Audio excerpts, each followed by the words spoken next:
The Turn of the Screw by Henry James. Chapter 8. What I had said to Mrs. Groves was true enough. There were, in the matter I had put before her, depths and possibilities that I lacked resolution to sound, so that when we met once more in the wonder of it, we were of a common mind about the duty of resistance to extravagant fancies. We were to keep our heads if we should keep nothing else. Difficult indeed as that might be in the face of what, in our prodigious experience, was least to be questioned.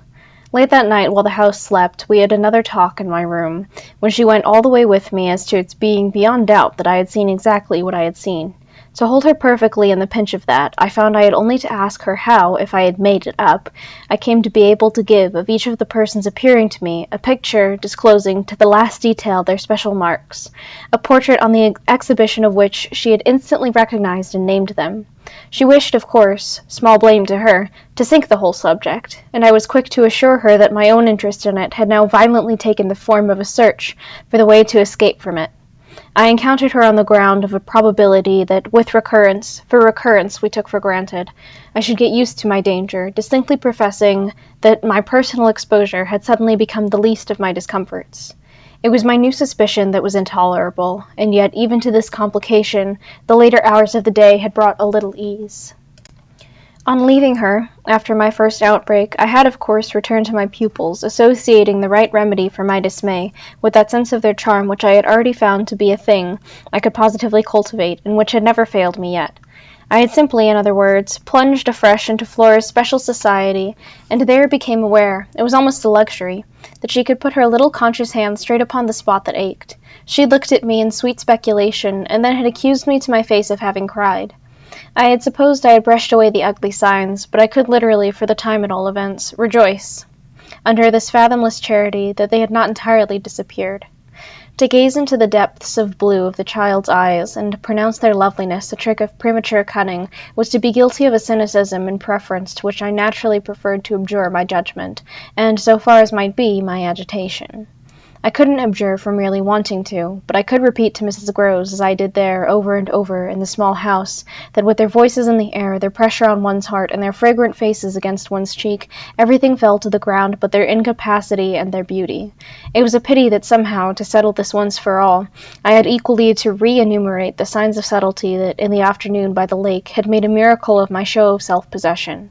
It was a pity to be obliged to reinvestigate the certitude of the moment itself, and repeat how it had come to me as a revelation that the inconceivable communion I then surprised was a matter, for either party, of habit. It was a pity that I should have had to quaver out again the reasons for my not having, in my delusion, so much as question that the little girl saw our visitant, even as I actually saw Mrs. Groves herself, and that she wanted, by just so much as she did thus see, to make me suppose she didn't, and at the same time, without showing anything, arrive at a guess as to whether I myself did. It was a pity that I needed once more to describe the pretentious little activity by which she sought to divert my attention, the perceptible increase of movement, the greater intensity of play, the singing, the gabbling of nonsense, and the invitation to romp.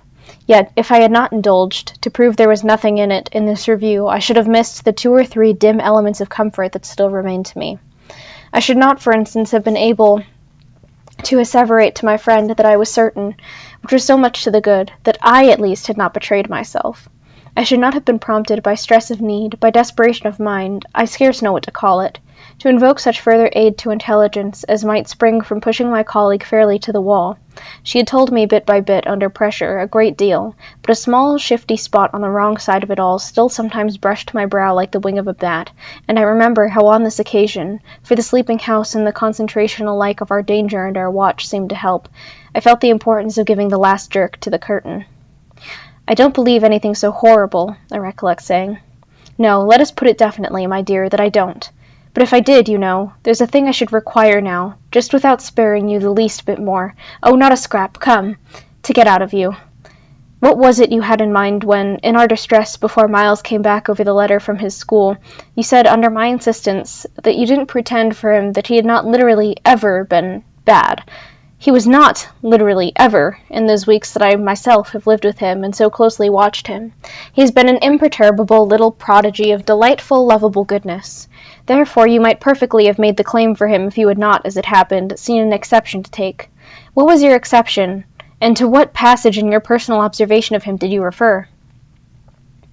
It was a dreadfully austere inquiry, but levity was not our note, and at any rate, before the grey dawn admonished us to separate, I had got my answer.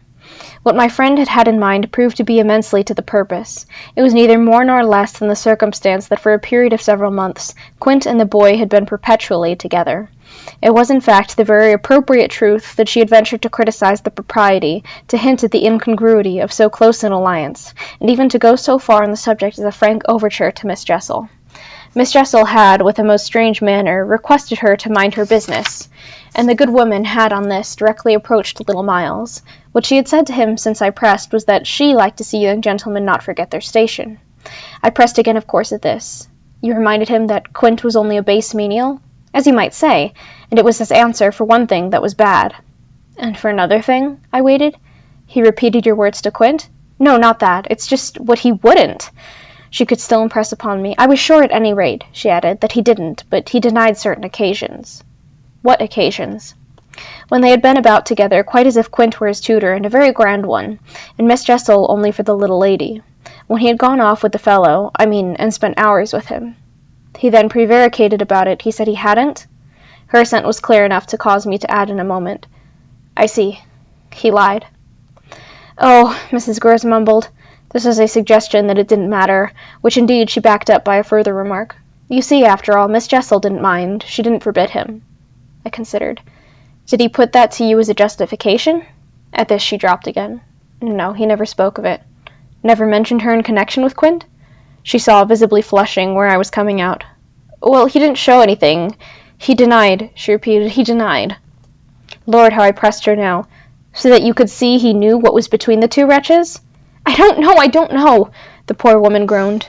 You do know, you dear thing, I replied. Only you haven't my dreadful boldness of mind, and you keep back out of timidity and modesty and delicacy, even the impression that in the past when you had without my aid to flounder about in silence, most of all made you miserable. But I shall get it out of you yet. There was something in the boy that suggested to you, I continued, that he covered and concealed their relation. Oh, he couldn't prevent. You are learning the truth, I dare say, but heavens! I fell with vehemence to thinking. What it shows that they must to that extent have succeeded in making of him. And nothing that's not nice now, Mrs. Grose lugubriously pleaded. I don't wonder he looked queer, I persisted, when I mentioned to you the letter from his school. I doubt if I looked as queer as you, she retorted with homely force. And if he was so bad then as that comes to, how is he such an angel now? Yes, indeed. And if he was a fiend at school, how? Well, I said in my torment, you must put it to me again, but I shall not be able to tell you for some days. Only put it to me again, I cried in a way that made my friend stare. There are directions in which I must not for the present let myself go. Meanwhile I returned to her first example, the one to which she had just previously referred, of the boy's happy capacity for an occasional slip.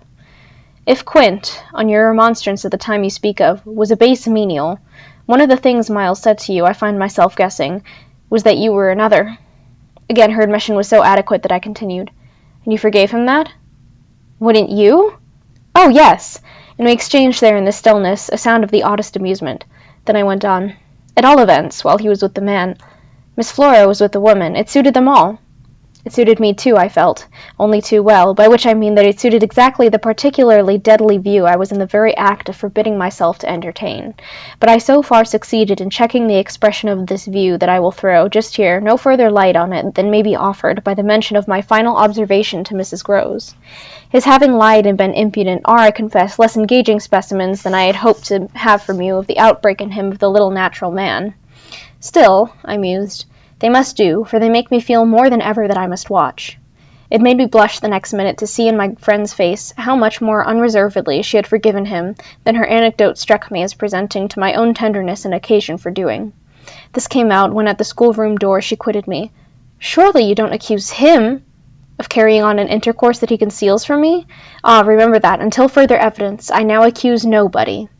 Then, before shutting her out to go by another passage to her own place, I must just wait, I wound up.